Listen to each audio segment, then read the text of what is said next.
Oh, okay, it's working. Just checking. Nothing worse than trying to record something and find out after 10 minutes of talking you haven't actually recorded anything. Anyway, good morning. Actually, is it morning? It might be lunchtime now, I'm not sure.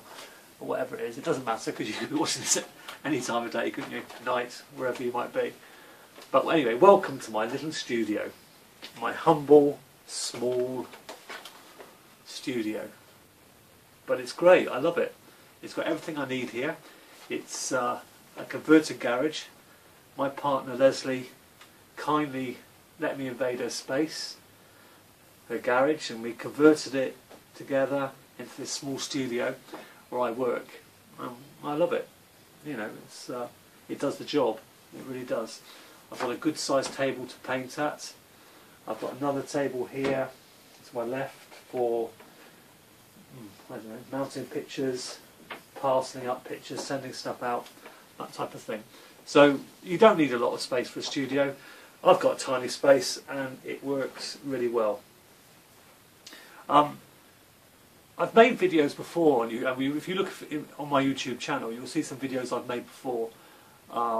This is going back 6 years when I was working in the Isles of Scilly. I had a studio there.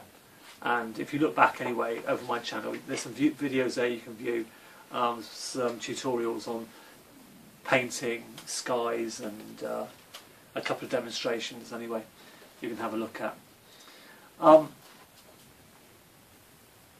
Today I thought I would just show you what I use to paint with, my equipment. To somebody who's already a painter and understands, you know, who's accomplished and paints regularly, doesn't really need to know about brushes, but there are people that are just be starting out that would need to know. Now I've got quite a comprehensive set of brushes, but you don't need that much stuff. You know, you can start with a couple, but this is what I use. And I keep it in this little travelling pouch, well, little brush, I don't know what you call it. I got it off the internet, but there you go, can you see that? Let me just check the camera. Yeah, there's my brushes. And the ones I use most are this Isobay one, I think that's how you pronounce it, Isobay size 3, Isobay size 0, and Isobay size less than 0. Smaller, basically. But there you go, 3 brushes I use most. Along with that, when I want to do fine detail, I tend to use my riggers. I have 2 sizes of those. There, let me go a bit close to the camera, you can see that. 2 sizes of riggers. And I've just invested in some brushes that I saw on the internet, I saw an artist use. And I've not used them before. And I found them to be very useful. And that's sword liners. I think, yeah, ProArt make them. They're made by ProArt, and that's I think it's a sword liner small and a sword liner medium. They do a large as well, but I don't need that. But those 2 brushes have been really useful. And one other brush I've recently purchased and I love is the ProArt Master Stroke. It's a Series 65B and it's a medium. But anyway, this one's a bit like an oil painter's brush. It's like very coarse, but it does foliage really well and gives texture to paintings. You don't want to use it too much because it makes your paintings look amateurish, I think, if you used this too much. But occasionally throughout your painting, if you just hit the page with it to suggest grass, or if you want to sort of get a bit of definition on trees in the foreground, use that. It's really useful. You can ask many questions. If anybody asks any questions after this video, I will obviously email you back or leave a message on YouTube and with the details of the brushes so you can find them out. But with those, you don't have to buy the Isobay ones. They're really expensive because they're squirrel. You can use these, but they don't point up as well, but they're still very good brushes. And they're Simon Arts. But Pro Art do a whole range of brushes.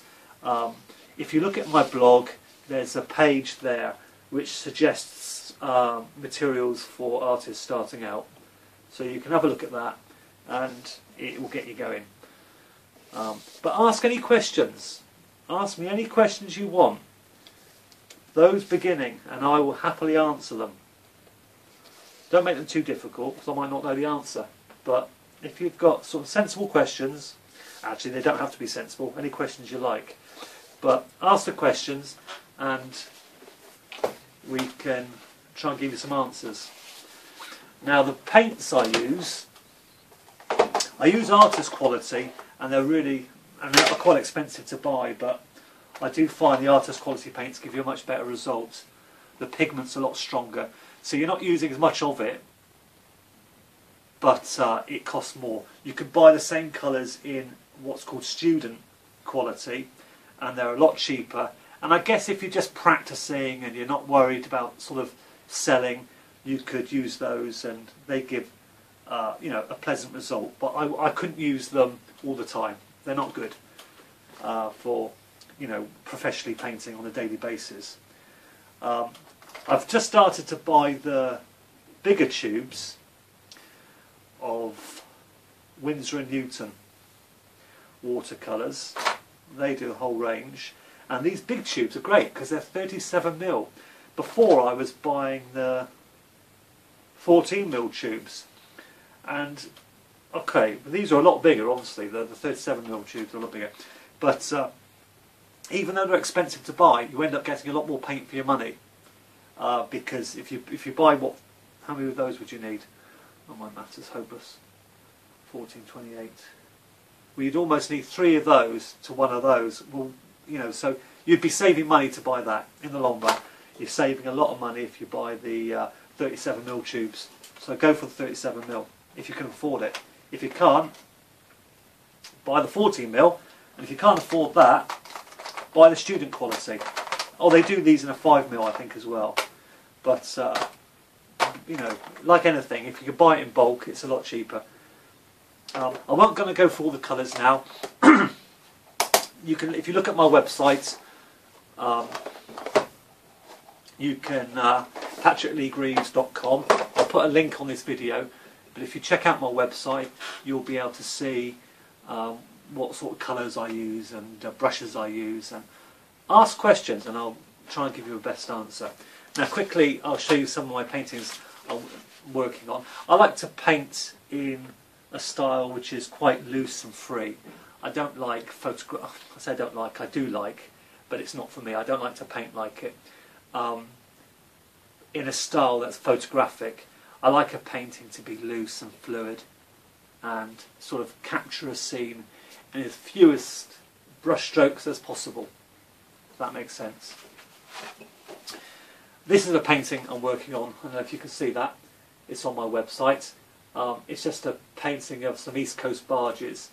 Now, let me try and get a bit closer. There you go. Hold it still for a minute. East Coast barges, yeah.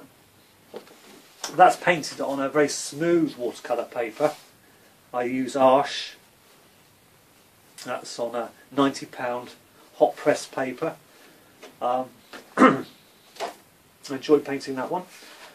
This one was a quick sketch of some sailing boats, and that is on £140 knot surface paper, and it's just a little sketch of the East Coast with some sailing boats. All these paintings can be seen on our website, and again, ask any questions. For those that are starting out and want to learn, I really want to help, believe it or not. I do. This one I painted the other day, again as a little sketch, but I wasn't very happy with it because the colours got a bit muddy. Secret to good watercolour painting is keeping your colours as fresh as possible. Not letting the painting get overworked and muddy. You know, it's okay, but it could have been a lot better. This one was a painting I did. I can't remember the name of the place. But I took a photograph when I was on holiday in Cornwall this summer, and it's on the website. If you look at the painting on the website, you'll see the photograph there, and it's a painting I did in Cornwall. It was a sketch. It took about an hour, but that's the beauty of watercolour. Leave your camera at home. Well, take your camera with you so you can take a photograph of it to remind you of the scene if you don't complete it. But get your sketchbook out and paint what you see. Don't worry about if it's any good, just enjoy painting it. And the more you enjoy painting it, the better you'll become. And limit yourself to a time. Don't sit there for hours on end with aching shoulders and hot and bothered or raining around you.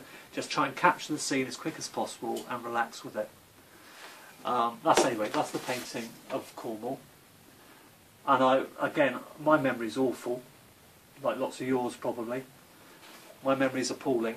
So you'll be able to look on my website, patrickleegreaves.com. There'll be a link at the end of the video. You can check out my site, and there's places you can leave questions and answers and whatever, and you get involved, and hopefully those that are just starting out can learn a little bit more, and those that are just interested in painting can learn, about more. You might not want to paint, but you might just like buying paintings. Then you'll be my best friend if you do. But that's up to you. Anyway, I'm not going to bore you anymore. In fact, I want to get on with some painting, because if I talk all day, then I won't get any painting done. So until next time, happy painting. Have a good day. Bye.